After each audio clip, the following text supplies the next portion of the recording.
All right, hello, my friends. My name is Gerdes. It is Saturday, November 19th, and here is your Ukraine war news for today.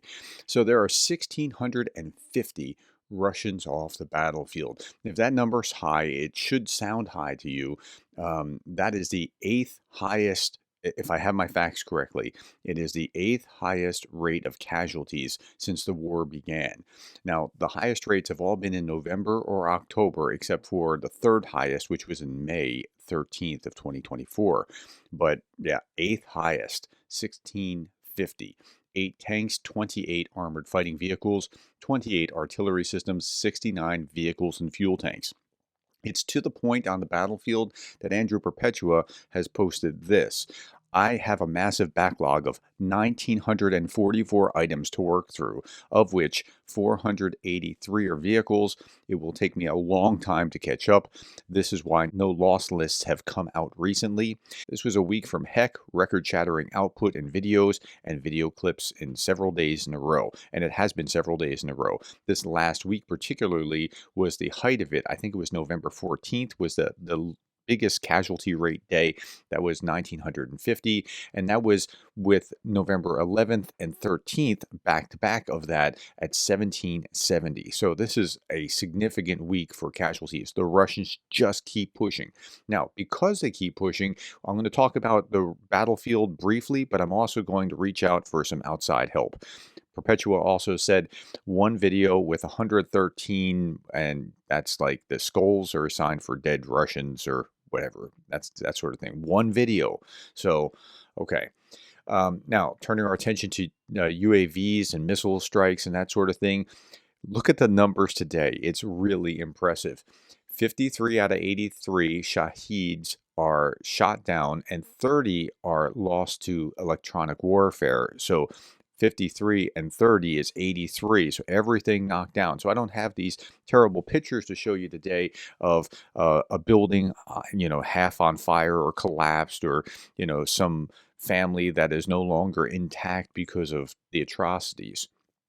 Okay, let's look to the battlefield. And I said I'm going to reach out for some outside help. I'm going to go over this very briefly. I'm going to reach out and get Greg Terry's insight about this because he is plugged in, man. He understands not just where things are, but he has people telling him what's going on, and he understands the terrain and that sort of thing.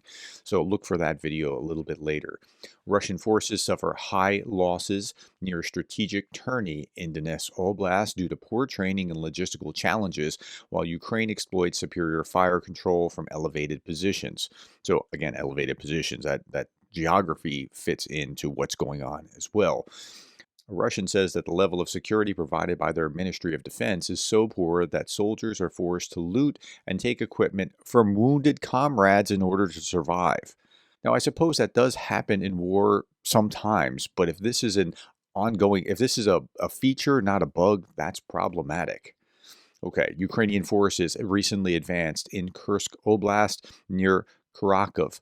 Okay, at the same time, the Russians are advancing, not just there in Kharkov and Volodar, but also in Kupiansk and Toretsk and Pokrovsk, and they just keep coming. So again, look for that video where Greg Terry will be helping us understand what's really going on. It'll be coming out later today, I hope.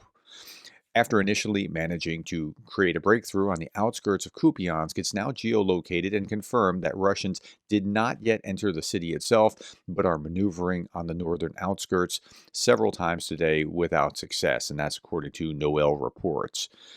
All right, now I want to shift my attention for the balance of this video to drones.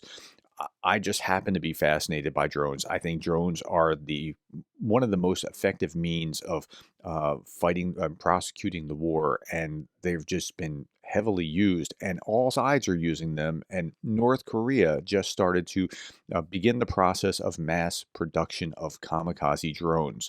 So here is Kim Jong-un inspecting.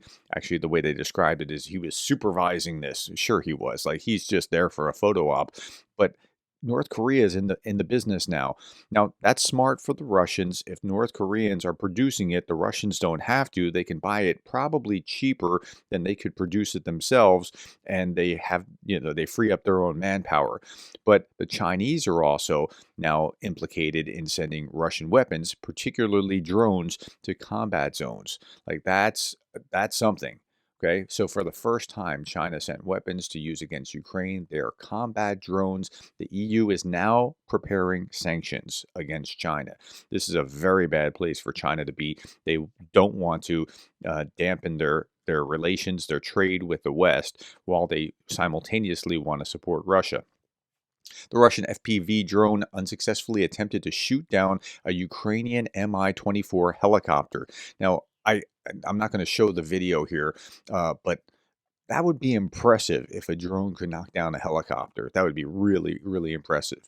Drones can do some almost miraculous things.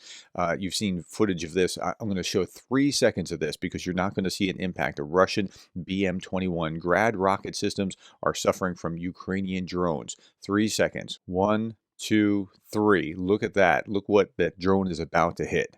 That's going to be a good day for that drone. Okay. Destruction of enemy drones with nets. I mean, it's fascinating. Bam, look at that. It's just crazy what drones are able to do.